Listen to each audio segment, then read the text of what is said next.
Assalamualaikum warahmatullahi wabarakatuh. Selamat bertemu kembali dengan saya Wahdiatun Kurniasari. Pada kesempatan kali ini kita akan mempelajari materi bab 3 IPA kelas 8, yaitu tentang struktur dan fungsi jaringan tumbuhan. Baiklah, mari kita simak penjelasan berikut.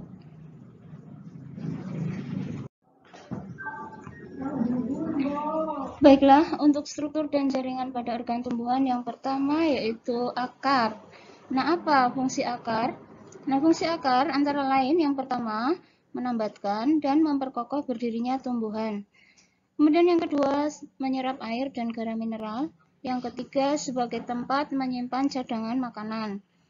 Yang keempat, yaitu sebagai alat pernafasan, itu terjadi pada jenis tumbuhan tertentu. Pada tumbuhan ada dua jenis sistem perakaran, yaitu yang pertama akar tunggang, yang kedua akar serabut.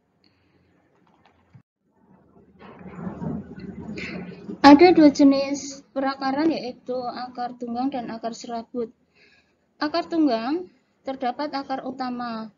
Di sekitar akar utama terdapat akar cabang. Akar tunggang biasanya terdapat pada tumbuhan dikotil, misalnya tanaman mangga, wortel, rambutan. Kemudian yang kedua, akar serabut. Akar serabut tidak memiliki akar utama. Akar tumbuh dari pangkal batang dan bercabang membentuk struktur serabut. Akar serabut biasanya terdapat pada tumbuhan monokotil, misalnya padi, jagung, dan rumput. Perhatikan gambar akar tunggang yang sebelah kiri dan akar serabut yang sebelah kanan. Kemudian struktur jaringan organ tumbuhan yang kedua yaitu batang. Nah, apa fungsi batang? Fungsi batang yang pertama adalah untuk menegakkan tumbuhan, yang kedua menghubungkan akar dan daun, dan yang ketiga sebagai tempat menyimpan cadangan makanan pada jenis-jenis tumbuhan tertentu. Nah, pada batang biasanya terdapat buku dan ruas. Buku merupakan tempat melekatnya daun, sedangkan ruas merupakan bagian di antara dua buku. Ini adalah buku dan antara dua buku terdapat ruas.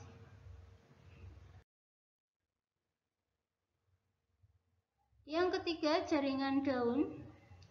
Umumnya daun berwarna hijau, berbentuk lebar dan pipih. Bagian tipis melebar disebut lembaran daun.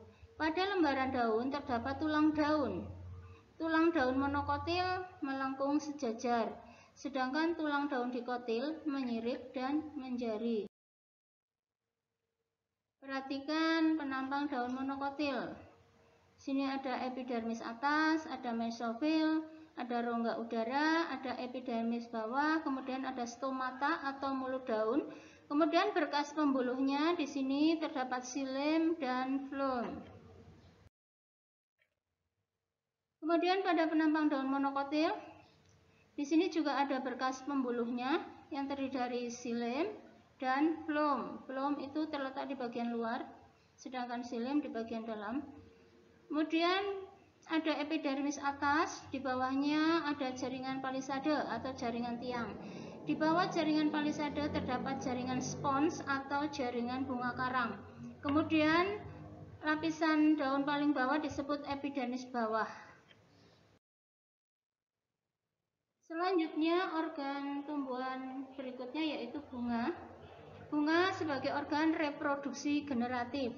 Struktur bunga terdiri atas kelopak bunga, mahkota bunga, benang sari, dan putik.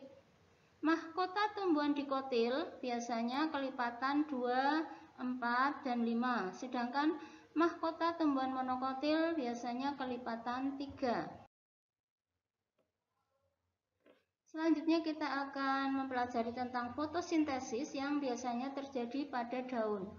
Fotosintesis merupakan proses pembentukan bahan organik atau karbohidrat dengan bantuan sinar matahari. Fotosintesis terjadi pada sel-sel yang memiliki klorofil dan berlangsung di bagian mesofil daun. Perhatikan reaksi fotosintesis berikut ini.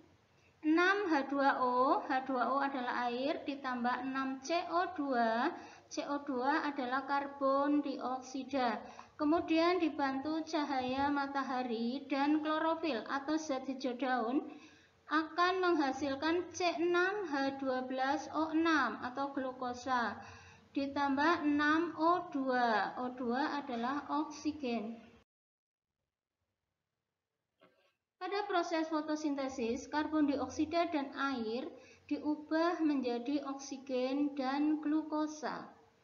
Oksigen kemudian dilepaskan ke atmosfer, sedangkan glukosa diubah menjadi senyawa penyusun sel melalui metabolisme seperti protein, karbohidrat, asam nukleat, lemak, dan lain-lain. Perhatikan di sini ada tumbuhan dan ada sinar matahari.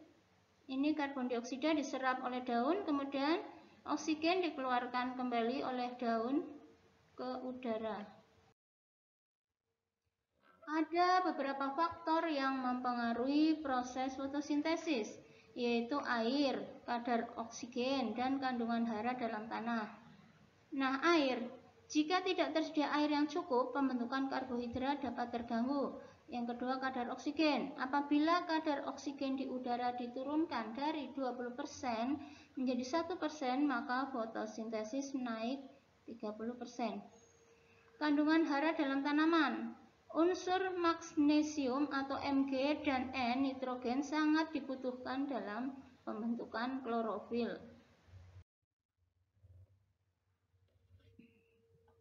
Baiklah, selanjutnya kita akan mempelajari teknologi yang terinspirasi atau diilhami oleh struktur tumbuhan. Sebenarnya ada beberapa macam teknologi yang diciptakan oleh manusia yang diilhami oleh struktur tumbuhan. Namun di sini kita hanya akan menampilkan beberapa saja.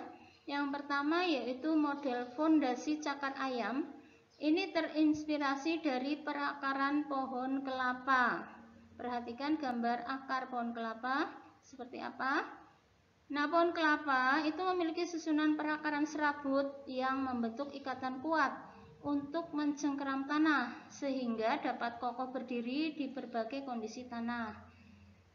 Oleh karena itu, Profesor Dr. Insinyur Sediatmo terinspirasi merancang dan menyusun besi-besi sebagai kerangka fondasi bangunan yang diberi nama cakar ayam.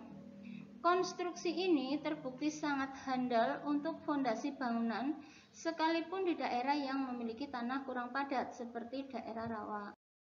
Kemudian yang kedua, air mancur dan sumur bor. Keduanya terinspirasi dari pembuluh kayu atau silem yang terdapat pada tumbuhan. Di sini menerapkan konsep kapilaritas, ya. Konsep kapilaritas menginspirasi pembuatan air mancur atau air terjun di taman-taman tanpa mesin pompa dan juga pembuatan sumur bor atau sumur artesis. Demikian tadi penjelasan materi tentang struktur dan fungsi jaringan tumbuhan. Semoga bermanfaat dan tetap semangat belajar ya. Wassalamualaikum warahmatullahi wabarakatuh. Terima kasih, sampai bertemu kembali.